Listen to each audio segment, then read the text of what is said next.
All right, good morning. Happy Saturday, September 25th. I am Willie. Thank you for being here. I appreciate each and every one of you. And we're gonna get started here. Morning to everybody out in the comments. If you can hear me, let me know. And James, I am going to be responding to your email. Um, if you know me and you know my schedule's been a little weird, and then my wife had to take my son to the ER again yesterday, so that takes precedence over everything. So um, last night everything got a little rearranged, so everything's good. He's home. Um, well, he's home, and so they gave him antibiotics, all that good stuff. So we just got to keep an eye on that. All right, over to the comments. Good morning, JH, Ressie, James, Zach, Prav, Doug, Clarence, Chad, Dick, and Gordon. Good morning, everyone. So I have a call at 8:35 a.m. I have a customer who has a VPN. On one side is a USG and the other side is a Palo Alto. And the Palo Alto requirements are not in the UI for the USG. So I told the customer up front that we can make this work, but if the USG gets reprovisioned or rebooted, that you'll lose your settings. So we'll basically create a script because we don't do JSON files. I won't even offer that. And I put that as a caveat up front before the customer paid for their time. Customer was good with that. So we'll see what happens. Hey, Doug. So Doug is a customer of mine that has, and I would probably even consider him a friend at this point. He was the first big deployment of the QNAP QHORA routers for the SD WAN. Doug, can you let everybody know in the comments how the VPN part of that and the management part of that is working out? I know we weren't super impressed with the Wi-Fi, or he wasn't super impressed with the Wi-Fi in the device. Um, but I have another customer with 3 sites. QNAP is sending me a second unit. Now I don't get to keep the second unit because supply is short. But the second unit, I am going to throw out some SD-WAN videos, and we're going to show people how to configure these and look at the. Doug, I don't know if you got my email, but I have a direct link to like the head of the developers now at QNAP. And so those UI bugs that you ran into, if you could write those up and send them over, I can get them over to QNAP so they can get those fixed. Morning, David, CH, Alonzo. Morning, Dale. And Dale, we are close to having a remote polar setup for Dale. What we're working on there is I have a Cacti server here, and then he has a Protectly device there with Ubuntu 20.04 desktop installed. It's going to have an open VPN connection back here. His Cacti box there is going to collect the information locally there and then send everything over to the main server here. So we're working on that distributed architecture and should have that knocked out this weekend. I'm glad you're feeling better, Doug. Morning, laptop doctor. That's a mouthful this early in the morning. Good morning, Jeremy. So I don't see good morning, reliable IT. I don't see any of the moderators in the house. So hopefully that 2 day, you have to be a member for 2 days, will keep any of the crazy comments out. Morning, Edward. So I got a couple things. We had somebody get a hold of us, and he's got a 78 room. Good morning, TN Bighorn. He's got a 78 room hotel that he wants to put Grand Stream UCM in. There's Tony. Good morning, Tony. If you didn't see the video that Tony released on his channel this morning with him and Joe, uh, Joe has an actual office for a side business. I'm not 100% sure. I'm going to wait for Joe to put the details out. I don't want to misspeak or anything. I'm hoping he's gonna have a ribbon cutting. It'll be a good excuse to get out there and buy him the steak dinner that I owe him. And but they did a video where Tony went out and wired the office, and they did a great job. They really did work with what they had, and good job, Tony. Good morning, Marlo. All right, let's see here. Oh, so back to this hotel customer. So James pings me last night because he talked to the customer and he says, "Man, we gotta we gotta talk." So what this guy wants is this guy doesn't have any control of the internet, of the gateway of the router, but he has control of the Wi-Fi. And so his plan was in this hotel to put 78 phones on the Wi-Fi and hook them into the PBX. Now, if we were in complete control, like if we had built out the infrastructure that runs this, I would probably do it. However, there are so many unknowns with this project that this thing could just melt down and just and we're trying to not do those kinds of projects. So I told him, I said, go back to the customer and let him know that if we can use the existing phones and do an analog to digital conversion, we'll help him out. But there's no way in a hotel that we've never been to with 78 rooms, 78 Wi-Fi phones, there's not a shot that we're gonna pick the ball up and run with that one. So you're asking yourself, well, what would you use to convert the the current analog phones over to SIP? Well, I would use one of these, and you can see that we've got 24 ports on the front, and these are where you would plug phones in. Or if you've got a 66 block, there's an Amphenol connector on the back. And Grandstream did not send this to me. Um, and this one is the GXW 4224. And so you would use this to convert those analog phones over to SIP.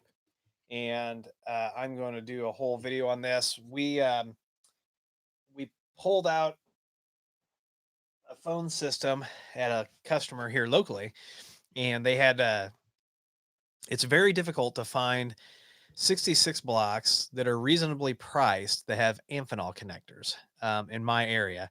And so I asked the customer, I was like, hey, we're going to pull this stuff out. We're probably going to resell the phones on eBay. We're going to, and I've actually, three of the phones that came out of there, I had another local company who's going to get a small PBX from us, just a two handset PBX. They've got a Toshiba system. Their handset went whatever. So I gave them a handset. He said, "Yeah, it worked." I said, "Great. Keep it until we get your PBX put in later this year." And then my client, where I'm on site in the evenings, they needed two phones, so I took two phones. And unfortunately, they're not going to end up getting a Grandstream system because they're an international company, so they've got some sort of web based something they're looking at. I don't know what the name is. I'd never heard of it, but that's cool. But yeah, I would use this converter to just turn up those current analog phones and be done with it.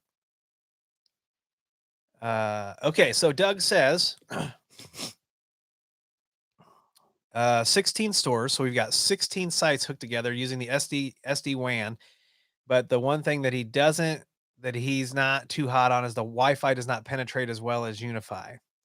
But he says the QWAN setup is super easy and is working very well. So that's why I asked QNAP to let me borrow a second router so that we could do videos on that because Doug was like, I quoted Doug, or I think we were going to do it on TNM or something like that.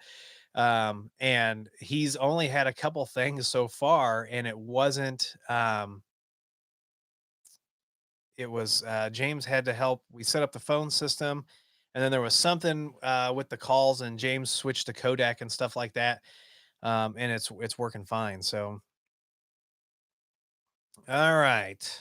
So yeah, you're gonna see that we're gonna push that QNAP SD WAN solution, especially this other customer that I've got that's got like I said, they've only got three or four locations, but for years we've been switching, you know, uh, between MikroTik and Ubiquiti and back and forth, and I'm just, he's not happy with the performance of either one, so we'll see what the QNAP brings for him.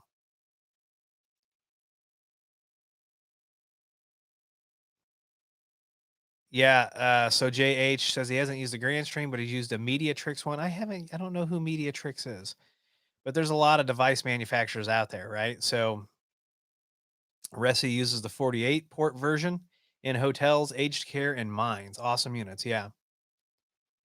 JH, no, you have to use, as far as I know, you have to use the QWAN orchestrator, which is on the QNAP cloud. Good morning, Mike.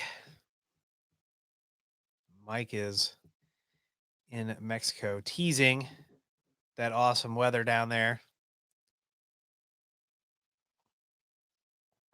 So, what else is going on? It's been a crazy week.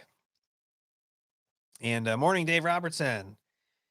Um, it has been just been a crazy week. So this other video that I'm working on, that should be out this weekend, is if you saw my um, video on excuse me, I'm having having some issues here. The rack studs and all that. We do occasionally do some videos on rack hardware. This is by Patchbox, which I did a Patchbox video on some of their other kit, and I think they're selling this in Australia at Leader now, thanks to me making the introduction there. But this is Patchbox. This is setup.exe, and I love this product. I know you're not supposed to love things, but this will hold up to 40 pounds for you. You can see, and I'm going to do a whole video on this, but you can see here it's got the studs that go into the rack, right? So you open it up, and it goes in the rack. It will hold your equipment while you're either tightening the cage screws, or maybe you just need to set a monitor up or whatever. The other thing that I like about this is this really lends itself to helping people with maybe who have strength or grip problems in their hands, people who have um, maybe some mobility issues with their arms and stuff, but they're this makes IT installation in a rack accessible, right? It makes it equitable because it helps people with physical disabilities be able to rack this stuff by themselves, which I think is fantastic. And when I got it, that was like one of the biggest draws. I was like, oh my god, like every company that puts stuff in racks should have one of these for their technicians. There's in the states there's this little thing in that you get asked by HR, can you perform this job with or without accommodations, and reasonable accommodations. And this would absolutely be a reasonable accommodation to help a technician work independently. Um, this thing is it's fantastic. So, full video coming on this. I don't know how many of you saw. Um, I don't know how many of you saw my Rio Link video. I've got a couple more of those cameras. I mean, really, for like a $49 camera, that thing is not bad at all. I'm not too hot on the AI detection and how you have to map that, and to get the alerts pushed, you have to use their stuff. But if you are, have it on a Synology or a Blue Iris, the Blue Iris has done a great job with the integration with DeepStack. I am super super impressed with that integration. Actually, the other thing, if you saw my video, my wife bought me this. So we're Halloween fans. Not even not even gonna, for me, it's July 4th, Halloween, Thanksgiving, Christmas. Um, we celebrate all of the holidays probably to excess. So, like when I give you that list, it doesn't mean that we don't like celebrate. Like we probably celebrate to excess. But she bought me this Beetlejuice sign, which if you've never seen the movie Beetlejuice, it is a one of these buttons here is gonna there it is gonna turn that on. If you've never seen the movie, this sign is in the movie, but I am going to hang it. I think like right there. I don't know. I got to figure it out. I bought a bunch of special mounting stuff because this wall. The reason there's not more stuff on this wall is this wall is really thin. Um, and I had a heck of a time getting regular anchors to hang up the shelf. In fact, that's why you don't see me messing with that shelf. Uh,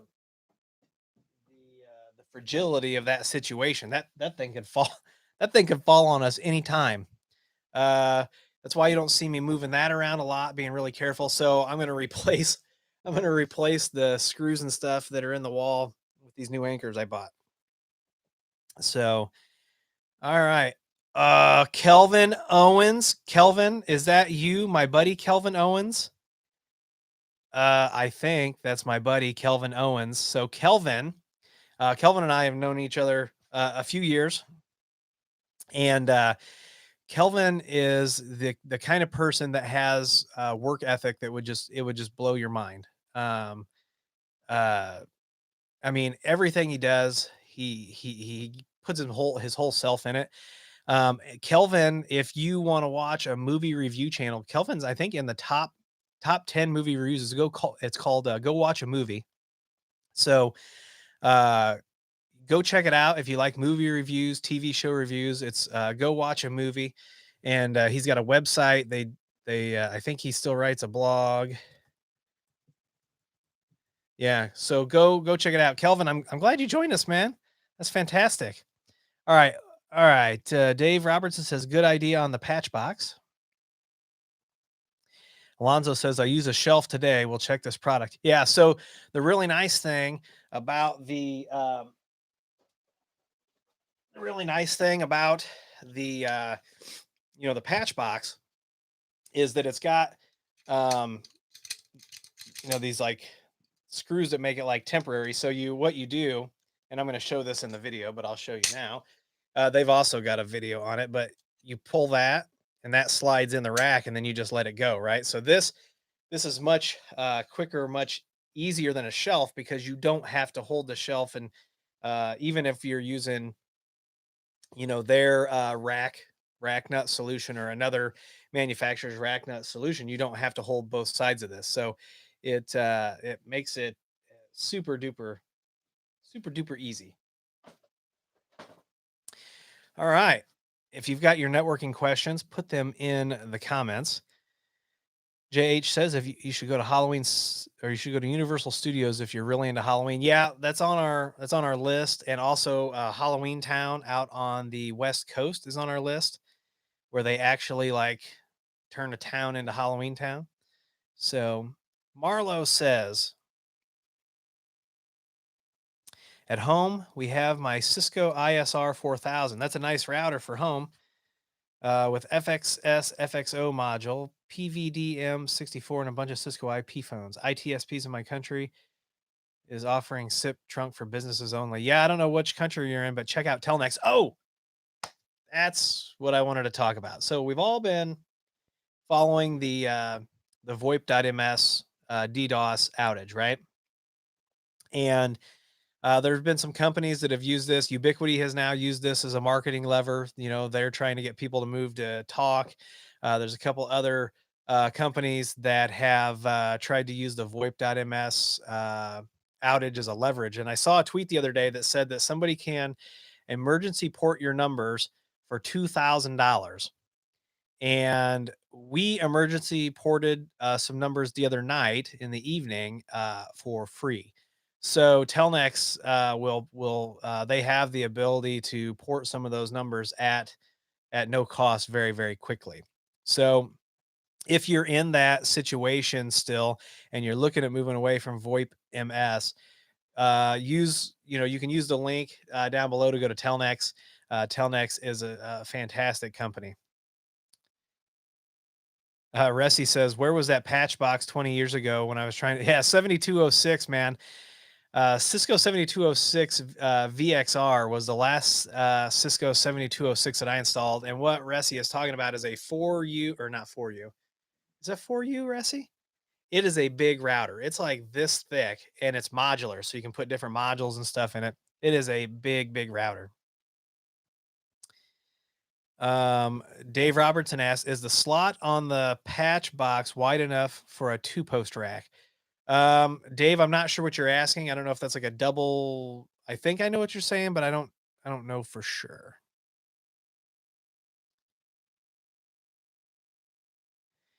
Christopher says, "Good morning. I've been asking everyone in their streams any thoughts or plans on doing a video to integrate Protect into your smart home with Homebridge or Home Assistant." So, if you follow me, you know that I don't have a smart home. We still use good old metal, non-electrical locks and light switches, and we're just getting into the light bulbs. There's definitely a moratorium on uh, smart assistants here, so probably not. Probably not. Good morning, Joe. Joe from Cajoling Tech. Joe, we were talking about your office, but I'm not telling people about your business. I'm hoping you're going to have a ribbon cutting because I owe you a steak dinner. My wife actually just said last night when we were talking that opening of an office may be a good excuse to get out there. David says, "What stops Telnex from being the next on the DDoS list?" I don't know. What stops anybody from being next on the DDoS list, right? So I never said that. And maybe David, you misconstrued my statement. But I never said that Telnex was impervious to DDoS attacks. Okay, so that I'll just say that right now. Morning, Tom. So Mike is a friend and a customer, and he emailed me. Um, and Mike, I will share some of the backstory with you offline. But Mike pinged me, and Mike has several UNVRs, which is the 4-disc UNVR, and he had to RMA one, and he got one back, and it said uh, UNAS 4 on it. And so he thought I'd find that interesting. He contacted Ubiquity. They very, very, very quickly are making that right for him. But it said UNAS 4 on it with a test date of 2019. So sounds like somebody got something a little wrong somewhere in the warehouse. Mr. BB, you have a great weekend as well. Uh, yeah, Ressi says 3U, I think. And we're talking about the Cisco 7206 VXR. But it may have been a 4U with its weight. Yeah, 100%. Dave Robertson says the thickness of the walls on the posts. That is a good question. I'm assuming you're talking for like one of like a really nice four post cage. I don't know. I don't know. I can tell you looking at this that I bet you could make it work because this is, see if I can get this to focus. This is semi-modular, right? There are bolts in here that hold this, and there's a metal shim. Is that a shim? No, it's part of it, but you could take this off. So I'm betting you could upgrade this. This is definitely, see the bolts. So I bet you could. I'll bet they might even sell a shim to go in there for that. I would have to check that out. That's a good question. All right, put your questions in the comments. Something else. I also thought about mounting a TV behind me. That seems to be a pretty popular thing. And I bought this Pocket PC because I'm going to do some videos on surveillance station and the hardware requirements and blah blah blah. And you can actually run surveillance station on this. And I also had a subscriber send me one of these. It's in the box down there with an Edge router that he also sent. Um, but this has enough horsepower to run surveillance station. It can run digital signage, and it just literally plugs right into the TV. You can power it with a USB port on the TV, or it does come with a power brick. So um, these things are handy, and they're not really that expensive. Oh, also, while we're talking, I did talk to the CEO of Protectly this week, and they were not ghosting me, and they did not provide the affiliate link for the video that we were talking about last week. They still don't have affiliate links. They do want to work with me. So I've got to get updated configs for the new models and get videos for the new models put out. So, but he also told me, feel free to sell it through the Amazon affiliate link. So we've got to figure out if we do that through the affiliate link, how we could get the Willie Howe config put on it. So we're still kind of working on those details. All right, back to the comments. Edward says, "Does the Quhora have IPX or SMA?" No, it does not have external uh, ports. I'm not going to take mine apart, but you can get QNAP does have a mesh system now, and I haven't tested it. But Chad says, "I spent 72 hours straight trying to tunnel my server to a DigitalOcean droplet through Starlink. Please." Yeah. So what you need to do, Chad, is you need to use zero tier. Um, I would use zero tier. That's going to be the easiest way for you to get that, since you are, excuse me, since you are behind CGNet.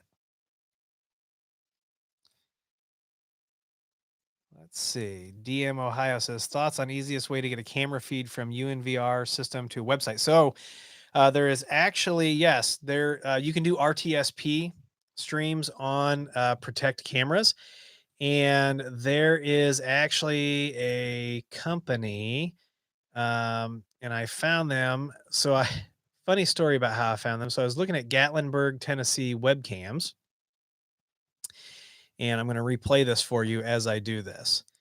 So I go to the website. It's a second link that shows all the Gatlinburg, Tennessee webcams, and then there's a WonderWorks Pigeon Forge Parkway webcam. So when you click on that, what I noticed about that, and what started this whole thing for me, is that they have the Unify logo in the bottom right hand corner of the uh, of the link. Let me paste this into here. And so I was like, "Oh, how are they doing this?" So uh, there's a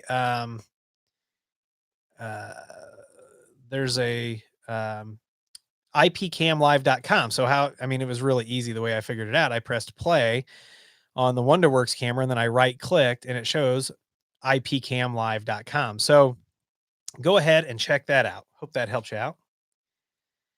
Yes, CH, the config right now is only for OpenSense. Yeah, suppliers are nuts, man. We're shopping around a lot and we're taking models that we usually wouldn't buy. This is in response to Tom's question about what are we doing for reasonably priced computers. So we're buying some higher end home units. We're buying the upgrade to Windows Pro. It's bad right now. Let's see here.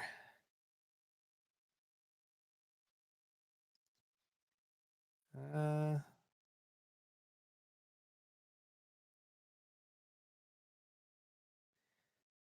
uh, Practical IT Jeremy says I've very much been thinking about getting a Protect Lite to replace my USG. You won't regret it, Jeremy.